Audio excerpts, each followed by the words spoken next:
নমস্কার বন্ধুরা, আমি শুভজিৎ আর আমার চ্যানেলে আপনাদের স্বাগত। আজকের রেসিপি হলো পালং পাস্তা। পালং আর পাস্তা একসাথে দেখে ভাবছেন তো খেতে কেমন লাগবে? ট্রাই করে দেখুন, খেতে কিন্তু সত্যি অসাধারণ লাগে। তাহলে চলুন ঝটপট রেসিপিটা আপনাদের সাথে শেয়ার করে নিই।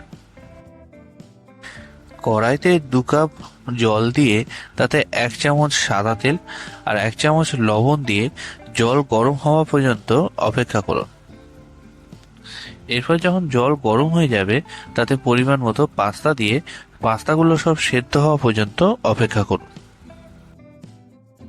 পাস্তা পুরোপুরি সেদ্ধ করতে হবে, কিন্তু গলে না যায় সেই দিকে লক্ষ্য রাখবেন। পাস্তা পুরোপুরি সেদ্ধ হয়ে গেলে একটা ছাঁকনিতে এইভাবে পাস্তাগুলোকে তুলে নিন এবং জল ঝরতে রেখে দিন।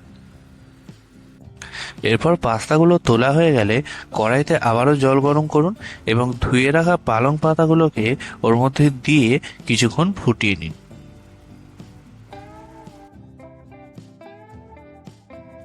পালং পাতা ফোটানো হয়ে গেছে, এবার এগুলোকে একইভাবে জল ঝরার জন্য ছাঁকনিতে রেখে দিন।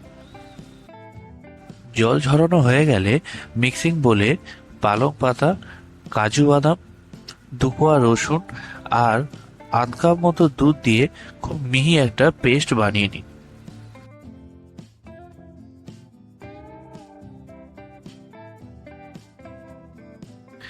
দেখতেই পাচ্ছেন বন্ধুরা, পালং শাকটা কিন্তু খুব মিহি করে বাটা হয়েছে আর এর কালারটাও কিন্তু খুব সুন্দর এসছে।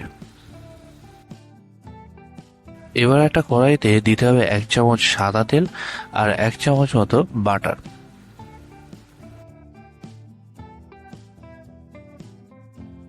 বাটার যখন গলতে শুরু করবে তখন তাতে দিন রসুন কুচি।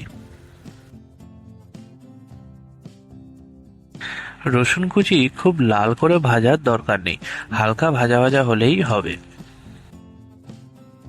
হালকা ভাজার পর যখন রসুনের একটা সুন্দর গন্ধ বেরোবে তখন তাতে কাঁচা লঙ্কা অ্যাড করুন। কিছুক্ষণ নাড়াচাড়ার পরে পালং শাকের পেস্টটা এতে দিয়ে দিন। এই অবস্থায় গ্যাসের ফ্লেম লো থেকে মিডিয়াম রেখে আস্তে আস্তে নাড়তে থাকুন। এরপর এতে 1/2 কাপ মতো জল দিয়ে 2 থেকে 5 মিনিট মতো অল্প আঁচে রান্না করলে পালং পাতাটা কিন্তু পুরোপুরি রেডি হয়ে যাবে। এবার এতে স্বাদ মতো লবণ দিয়ে সেদ্ধ করে রাখা পাস্তাগুলোকে দিয়ে দিন। এবার এটি পুরোপুরি ড্রাই হওয়া পর্যন্ত এইভাবেই মিডিয়াম আঁচে নাড়তে থাকুন। আর আপনারা যদি পাস্তা খুবই ক্রিমি বা চিজি পছন্দ করেন তাহলে এই অবস্থায় আপনারা চিজ ব্যবহার করতে পারেন, তবে চিজ ছাড়াও কিন্তু এটা অসাধারণ খেতে লাগে। এবারেতে একটুখানি মরিচ গুঁড়ো আর কুচি করে কেটে রাখা টমেটোগুলোকে দিয়ে দিন।